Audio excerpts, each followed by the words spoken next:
안녕하십니까. 저는 이제 연구반에서 강의를 하고 있는, 토요 연구반에서 강의를 하고 있는 김명균 기술사라고 합니다.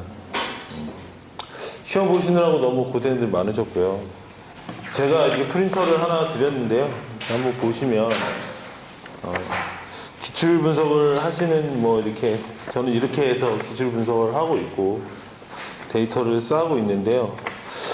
맨 마지막 페이지를 좀 보시면은, 연소가 한 2문제 정도 저희 이번에 출제됐고요. 그 다음에, 방화라고 되어 있지만 이제 법규 관련한 문제들, 그래서 기계나 전기 외에 소방법, 건축법들 해서 건축방은 한 9개 정도 출제가 됐고요. 산업계가 3개, 그 다음에 기계, 이제 가스, 제연 포함해서 12개 정도, 전기가 4개, 실무가 1개 이렇게 출제됐습니다. 법규 관련해서 법규가 19문제 나왔어요. 19문제니까. 이제 지난번 시험에도 이제 제가 생각하기에 법규라고 생각한 게 19문제 정도 나왔고, 그 전 시험에는 법규가 17개, 그 전 시험이 17개 정도 나왔어요. 그래서 대략 최근에 동향을 보면 법규가 한 18문제 정도 나온다, 이렇게 보셔야 돼요. 그래서 공부를 하실 때 방향을 어떻게 잡으셔야 되냐면, 우리가 알고 있는 연소 있지 않습니까? 연소에, 뭐야, 이거.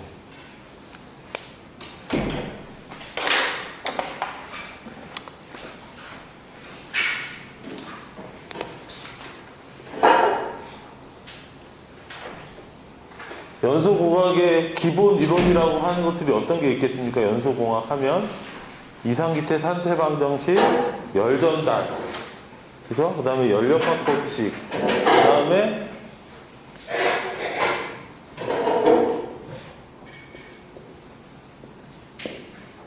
발화, 연소학대가 핵심이에요. 연소공학의 기본 지식들을 갖고 가셔야 되고, 건축에서 보면 이번 시험에도 많이 나왔죠. 기본적인 열 발생량에서 L분의 Q 순수 연료속이라든지 기화열, 그 다음에 알파-T의 제곱, 그 다음에 프레시 오버의 기본 개념들을 가지고서 그 다음에 이제 법규를 공부하셔야 된다. 법규를 이제 내가 어디까지 공부할 것인가에 대해서 고민을 많이 하셔야 된다는 거예요. 그래서 건축법, 소방법 당연히 공부하셔야 되겠죠. 건축법을 다 하실 필요는 없고, 건피방 정도에서 우리가 좀 많이 알아야 되고, 소방법은 당연히 다 알아셔야 되겠죠. 소방법이 엄청 많죠, 그죠? 예전에 육군법에서 지금은 이제 법이 더 쪼개져서 소방법이 더 많아졌고, 이제 이번에 보면 이제 최근 들어서 이제 NFPA도 계속 나오고 있고, 그 다음에 이제 코사 가이드까지 이제 막 나오고 있는데, 과연 코사를 우리가 어디까지 공부할 것인가 좀 고민을 해봐야 되지 않나 싶어요. 이게 공부를 할 것인가, 포기할 것인가에 대해서는 고민해봐야 되겠죠. 그래서 그 공부를 할 것인가 말 것인가에 대해서 고민은 어떻게 해야 돼요? 기출 분석을 쭉 해서 과연 코사가 어느 정도 출제되는지 좀 봐야 되겠죠. 코사가 그렇게 많이 출제되진 않았는데 최근 시험에는 꾸준히 코사가 나오고 있어요. 사업장 작업 위험성 평가라든지 이런 것들이 계속 문제가 어려운 문제들이 나오고 있고, 또 법규가 19개가 출제됐는데 그 중에 신규 법규 문제가 7개가 또 출제가 됐으니까, 신규 법규 문제 같은 경우는 우리가 준비 안 했으면 손도 못 대는 문제들이에요. 손도 댈 수 없는 문제들입니다. 그래서 보시면 그 대신 기출이 18개고 신규가 13개잖아요. 기출이 18개라는 얘기는 우리가 기출 분석을 해서 기출문제 공부를 잘 했으면 18문제를 잘 쓰셨으면 합격할 수 있습니다. 18문제 잘 쓰시면 합격이에요. 기술사 시험에 저희가 선택하는 문제가 22문제잖아요. 18개 잘 쓰시면 합격이에요. 근데 이제 시험이 그렇게 제가 생각할 때 이렇게 편안한 시험은 아니었다, 이렇게 보여집니다. 편안한 시험은 아니었다. 그래서 기출 분석은 답안지 이렇게 보시면 아시잖아요. 뭐 제가 설명을 뭐 이렇게 좀 잠깐 있다가 드리겠지만 이렇게 보시면 1교시 이렇게 맨 앞장부터 보시면 1교시 1번 문제 같은 경우에는 이제 법규 문제고 신규 문제예요. 하지만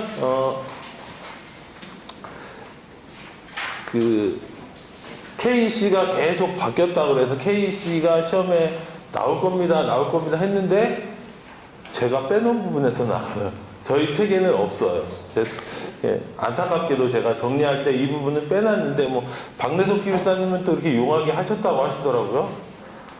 2번은 이렇게 보시면 기출 문제잖아요. 이런 문제 놓치시면 합격을 할 수가 없겠죠. 플래시 오버라는 거에 대해서 제가 이런 말씀 드릴 수는 없지만 결국에 플래시 오버는 우리 소방시설을 어떻게 할 건가에 대해서 고민하는 게 중요하다. 소방관 진입청업 기출 법규 문제니까 당연히 쓰실 수 있어야 되겠죠. 그 다음에 유수검지 장치, 시험 장치도 시험에 2번이나 나왔었어요. 최근에. 그러니까 책에 있으니까 이것도 알고 계셨어야 되겠죠. 이것도 기출 법규 문제였고, MOC 당연히 아셔야 되겠고, 인명구조기구가 시험에 한 2-3번 나왔는데요. 형식 승인은 어려워서 못 쓸 수 있습니다. 형식 승인 제품검사 기술 기준은 좀 어렵다고 봐야 되겠죠.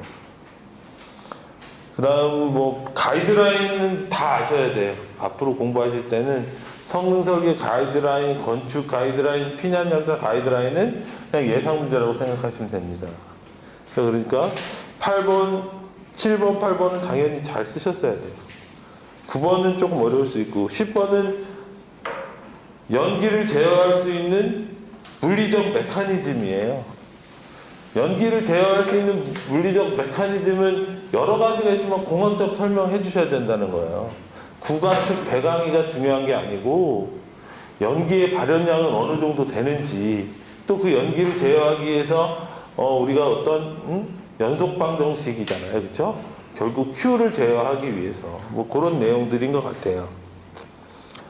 11번은 약간 영어를 하시는 분들은 이거 대충 이렇게 보면서 설명하실 수 있겠지만 영어에 좀 약하다 이런 분들은 뭔 뜻인지 몰라서 못 쓰겠죠. 그렇죠? 화재조사인데 시험에 안 나왔던 거예요. V 패턴, U 패턴은 나왔었지만 뭐 이렇게 모래시계나 화살표 같은 경우는 안 나왔었어요. 그러니까 어렵겠죠. 25번 어렵습니다. NFPA 기준을 암기하셔야 되잖아요. 그렇죠? 그래서 1교시 문제도 뭐 한 8개 정도, 7개 정도는 우리가 낙낙하게 쓰겠지만 3문제 정도는 좀 고민을 해보셔야 된다. 좀 어려우실 수 있으셨다. 2교시 1번 문제는 엄청 잘 쓰셔야 돼요. 이런 거는 정말 실질적으로 100점 만점이라고 하면, 우리 10점 만점이라고 하면 8점 정도 쓰셔야 되겠죠. 열 유속과 열 방출 속도는 왜 8점 정도 쓰셔야 돼? 소방의 핵심이기 때문에 그렇습니다. 그래서 내가 이 문제를 잘 못 썼다 그러는 건 뭐예요? 이제 소방이 아직 개념이 없는 거예요. 소방의 개념이 없는 사람은 기술사가 될 수가 없어요. 그래서 이 열 유속과 열 방출률을 푸신 분들은 이게 몇 점 정도 나오는지 보셔야 돼요. 그래서 점수 나온 걸 보셔서 아하, 내가 아직도 소방을 이해하지 못하고 있구나. 6점 맞으신 분은 어느 정도예요? 이제 내가 소방의 개념을 알고 있구나 보셔야 돼요. 소방의 개념만 알고 있는 사람을 소방기술사가 되게 해주지 않는단 말이에요. 소방기술사 이렇게 봤을 때 한 8점 정도는 뭐 이제 열 유속과 우리가 열 방출 속도를 이해하고 이게 과연 어떠한 것들인가, 어떻게 활용되는가까지 다 알고 있다는 거예요. 소방을 빼뚫어 보고 있다는 사람들을 합격시켜준단 말이에요. 그렇기 때문에 이런 문제가 나왔을 때는 1교시 1번, 2교시 1번 문제를 쓸 건지 말 건지를 고민해야 돼요. 그래서 이런 문제들이 보는 사람으로 하여금 이 사람 기술사가 될 만한 사람이라는 것 인식시켜줘야 됩니다. 그렇지 않겠어요? 2교시 2번 문제를 저도 몰라요. 기술사인데. 클래스 100을 본 적이 없단 말이에요. 저도. 반도체 공장에서 일을 안 해봤으니까. 뭐, 크림룸의 정의라든지, 또, 뭐, 크림 위험도라든지, 그 다음에 성능 위주로 가이드라인은 암기했으니까 쓰겠죠. 위험도는 우리가 표현할 때 열 방출 속도로 표현하면 되잖아요. 위에서 얘기했던 것처럼. 그 다음에 리스크 매트리스로 설명을 하든지 FN 커브로 설명을 하든지 그 위험도를 설명하면 돼요. 근데 클래스를 모르니까 얘는 빼놓고 썼겠죠. 아니면 얘는 소설을 쓰든가. 그렇죠? 하지만 이 클린룸을 몰라요. 소방기술사가 돼야 돼요? 안 되면 안 돼요? 그렇진 않잖아요. 열 방출률을 모르면 소방서가 될 수가 없는 거예요. 2번 문제를 틀린 거하고 1번 문제가 틀린 거는 하늘과 땅 차이다 이렇게 봐주시면 돼요. 2-3번은 이제 미분무 설계도서 작성해 주시면 되고요. 자, 기출 문제고요. 2-4번 리튬 배터리는 계속 중요하다 했으니까요. 이렇게 이 책, 저 책에 정리되어 있는 것을 정리하셨으면, 연소 생성물이라는 게, 수소도 있고, 불화수소도 있지만, CO도 있고, CO2도 있고, 그렇죠? 우리 항상 다 얘기하고 있는 시아나수소도 있고 하니까, 이런 어떤, 암기한 게 있으면, NFPA704를 활용해서 설명을 하든지, 여러 가지 설명하시면, 충분히 쓰실 수 있지 않았을까, 이런 생각이 듭니다. 2교시 5번 문제는 NFPA 72는 신규 복귀 문제이기 때문에 못 푸셨을 확률이 높아요. 선택할 수 없었겠죠. 포지티브 이렇게 해서 이게 뭔 뜻인지 알면 또 약간 좀 써보겠지만 눈동적 알라 시퀀스라는데 이거 어떻게 하라는 건지 고민 좀 하다가 포기했을 것 같아요. 저 같은 경우. 2-6번 문제도 어려운 문제죠. 어려운 문제입니다. 컨테인먼트가 뭔지 몰라서 못 씁니다. 박내석 기술사님이 이게 어떻게 후배가 같은 이제 친구분이 이 데이터 센터 이거에 대해서 질의를 하신 적이 있으시대. 그래서 이 부분을 공부를 해서 책에 넣어 놓으셨다 하시더라고요. 쪽지게 같은 분이세요. 저는 이런 거 넣지도 않습니다. 이게 소방도 화재도 아니에요. 냉방 시스템인데 데이터 센터의 냉방 시스템인데 소방기술사가 알아서 뭐해라고 생각을 했을 거예요. 저는 그렇잖아요. 데이터 센터는 이제 서버 컴퓨터들이 이렇게 운행을 되다 보니까 열이 엄청 많이 나요. 안 가보셨죠? 저는 가봤단 말이에요. 저희 이제 회사에서 일을 하고 있는 부분들이 있어서 공기우편 감지기가 있고 가스기 시스템이 쫙 돼 있는데 열이 많이 나니까 그런 것들 그리고 또 외기가 직접 들어오면은 이런 장비들에게 온도 차이가 심해져가지고 장비에 문제가 되기 때문에 우리 공동주택 같은 데 이제 열조화하기 쓰는 것처럼 그런 어떤 시스템들을 갖추고 있다고 하더라고요. 그런 내용인데 사실 제가 소방기술사 교재를 만들면서 이걸 넣겠습니까? 이거 건축 기계 쪽에 가 있어야죠. 소방 쪽에서 볼 건 아니라고 저는 그렇게 드는데 데이터 센터에서는 이게 가장 중요하다고 하더라고요. 환기 시스템이. 3-1번은 이제 연결 홍수구에 성능시험 배관이 들어와서 바뀌었다고 하더라고요. 안타깝게 제가 놓쳤어요. 이게 그렇게 좀 제가 놓친 부분들이 있어서 저희 같이 수업 듣는 분들한테는 좀 죄송한 부분들이 있는데 알고 쓰셔야 되겠죠. 이렇게 화재 안전 기준이 바뀌었으면 2교시는 당연히 쓰실 수 있어야 되겠죠. 아니 2교시 3-2번 문제는 우리 연소 화학식 쓰면 되잖아요. 그렇죠? 연소 화학식 쓰시고 상태도는 제가 엄청나게 강조를 했었고 암기법도 얘기를 했었으니까 쓰셨을 게고 오방출 방지 대책이 바뀌었으니까 시험에 나올 겁니다. 말씀드렸고 안전대책이 그 다음에 주의점 CO2 주의점 많잖아요. 자체 독성도 있고 인체 지식도 있고 그 다음에 지구 온난화 그 다음에 줄 톰슨 효과 흰 운무 효과의 가시거리 쓸 수 있는 것들도 많다고 생각을 합니다. 3-3번 문제는 NFPA 92 그래서 그것도 방위험풍속 개념에서 설명을 하라고 하더라고요.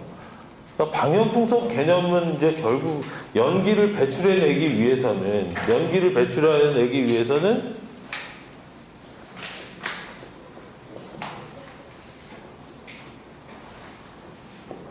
화원의 들에 따른 청결 행위에 따라서 발연량이 발생하겠죠. 발연량이 발생하면 우리는 Q는 AV에 따라 연기를 배출해 내게 되겠죠. 그래서 부력에 의해서 상승하게 되면 우리가 배출을 하게 되는데 어떻게 배출을 하게 될 것인가 그러면 풍속이 있어야 나가게 돼서 연속 방정식이 성립되려면 이렇게 되더라 이러잖아요. 그렇죠? Q1, V1은 A2, V2이기 때문에 이런 관점에서 보게 되면 NFP에서는 뭐 0.2에서 뭐 2.5 메타퍼세크까지 풍속을 정해주고 있더라. 그죠? 뭐 그런 내용들이니까 결국에 어떤 우리가 공학적 지식을 갖고 접근할 것인가 되겠지만 NFP 92를 모르기 때문에 접근하기가 어려울 수 있습니다. NFPA 13 한 권이 저희 화재안전 기준만큼의 양이에요. NFPA는 8,000번 넘게 있죠. 그러니까 NFPA를 우리가 공부하려면 여러 측면에서 봐야 되는데 양이 좀 많아질 수 있겠죠. 그래서 어떤 걸 선택해서 공부해야 될까? 꾸준히 NFPA 72가 나오고 있는데 뭐 이제 92도 나왔지만 NFPA 72 같은 경우에도 양이 많아요. 이만큼이에요.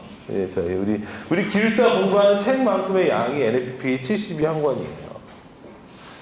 저 책을 이렇게 펼쳐보시면 깨알 같은 글씨로 특론처럼 써 있어요. 특론보다 더 작게 양쪽으로 나눠져가지고 논문처럼 쫙 써 있습니다. 그렇기 때문에 보고 공부하고 문제를 추려내고 이러기는 사실 쉽진 않은 부분들이 있어요. 그래서 물론 저희가 보면서 또 한번 찾아보기도 해야 되겠죠. 많은 우리 강사분들이 찾아봐야 될 부분들이라고 생각합니다. 아트리움도 신규 복귀 문제라서 어려운 문제예요.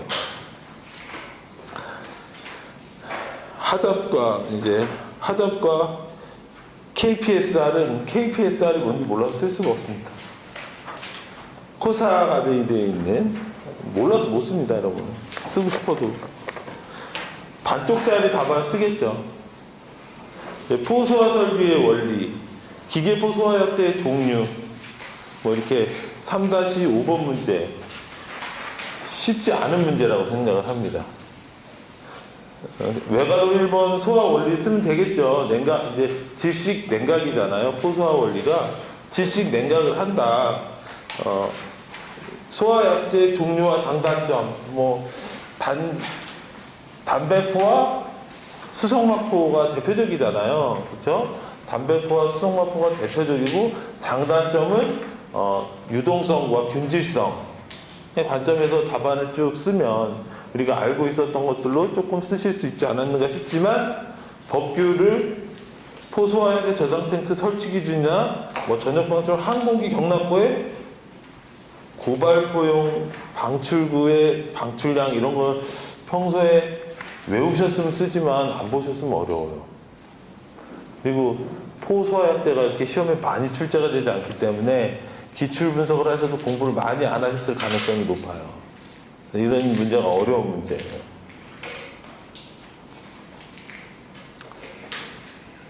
그래서 그 다음에 3-6번 문제는 저희 책에도 있는 내용이고 TAB 차압 측정 방법이나 방역 풍속 측정 방법, 개방력 폐쇄력 측정 방법 같은 이제 부분들은 알고 계셨을 책을 보시고 공부하셨으면, 그리고 TAB 그 다음에 제 소방을 공부하시면 TAB, 그 다음에 도어팬 테스트, 핫스모크 테스트 이런 부분들은 잘 알고 계셔야 돼요.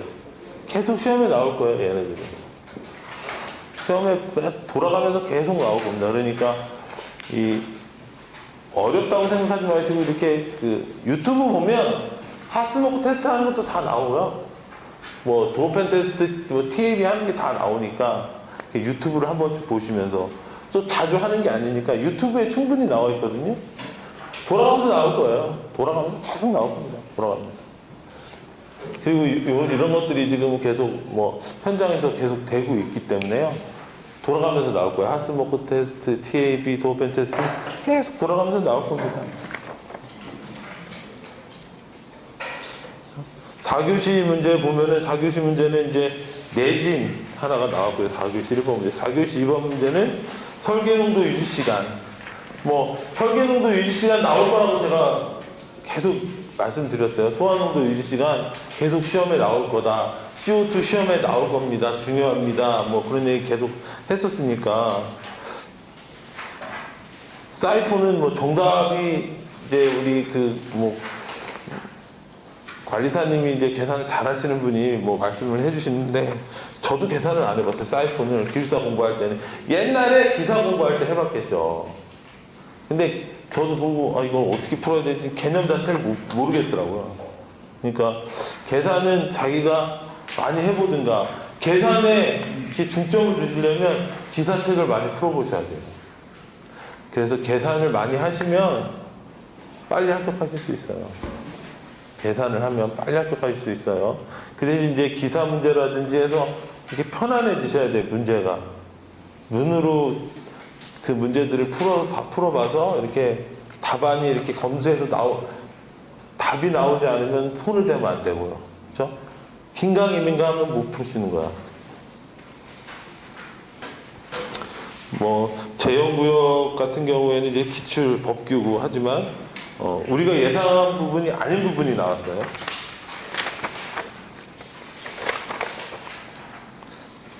갑자기 훅 넘어가 버렸네. 4-3번이 이제 뒤압 배관 방식하고 수리 계산 방식이네요. 그렇죠? 그런 거 있고, 4-4번이 사이폰관이고, 4-5번이 재현 배출구고, 4-6번이 코사 가이드네요. 코사 가이드에서 화재 위험성 평가인데, 쓸 게 없어서 소설 쓰실 수도 있고 그렇겠죠. 약간 근데 정확하게 알지 않으면 답을 안 주신다고 하더라고요. 정확하게 알지 않으면 점수를 안 주신다고 하시니까. 시험이 점점 어려워지고 법규가 점점 어려워지는 이유는,